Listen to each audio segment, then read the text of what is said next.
Now to that GMA parenting alert about spanking. The American Academy of Pediatrics came out with its strongest language yet about using it as a form of punishment. And Dr. Jen Ashton is here now. You got our attention here. So how the guidelines change? Well, this is the first time the American Academy of Pediatrics has issued what they call policy statement, policy guidelines in 20 years on hitting, spanking. They call it corporal punishment. This is a loaded and charged topic. I tweeted about it just an hour ago from the green room. Lots of interesting comments. People are saying there's a big difference between spanking and corporal punishment. And hitting, hitting, exactly. A lot of people saying that they were spanked as a child and they turned out fine and they think it teaches respect.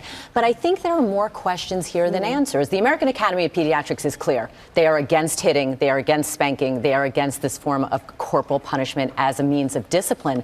But the questions here: what is your short-term goal? What is your long-term goal? Why are you doing it? What are you trying to teach? When they say the goal of parental discipline is to teach responsibility and self-control, does hitting, spanking, corporal punishment do that? So what are considered the downsides of Well, when they've studied this, the data does show that that in children who are spanked or hit, that it can be ineffective, again, short-term or long-term, that it can lead to aggressive behavior, that it actually may damage the parent-child relationship, both short-term and long-term, and that it can increase the risk of mental health disorders. There have been negative impacts on vocabulary, IQ, cognitive development. So again, this is very, very murky and controversial area. Yeah, I'm getting it on my feed as well because I said we're going to be talking about this because there are a lot of people that are going to say, hey, I got spanked and I turned out all right. I'm one of them.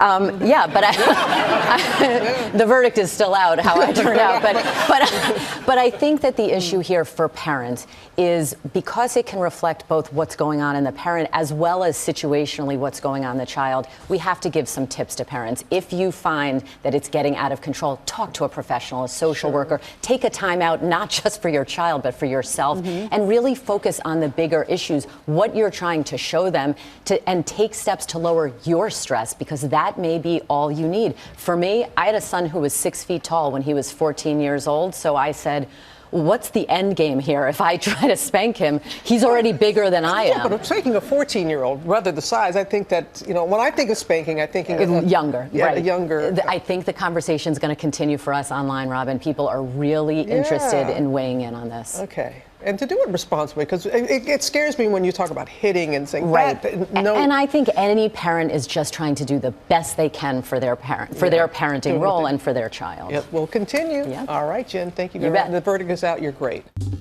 Well, hey there, GMA fans. Robin Roberts here. Thanks for checking out our YouTube channel. Lots of great stuff here. So go on, click the subscribe button right over here to get more of awesome videos and content from GMA every day, anytime. We thank you for watching, and we'll see you in the morning on GMA.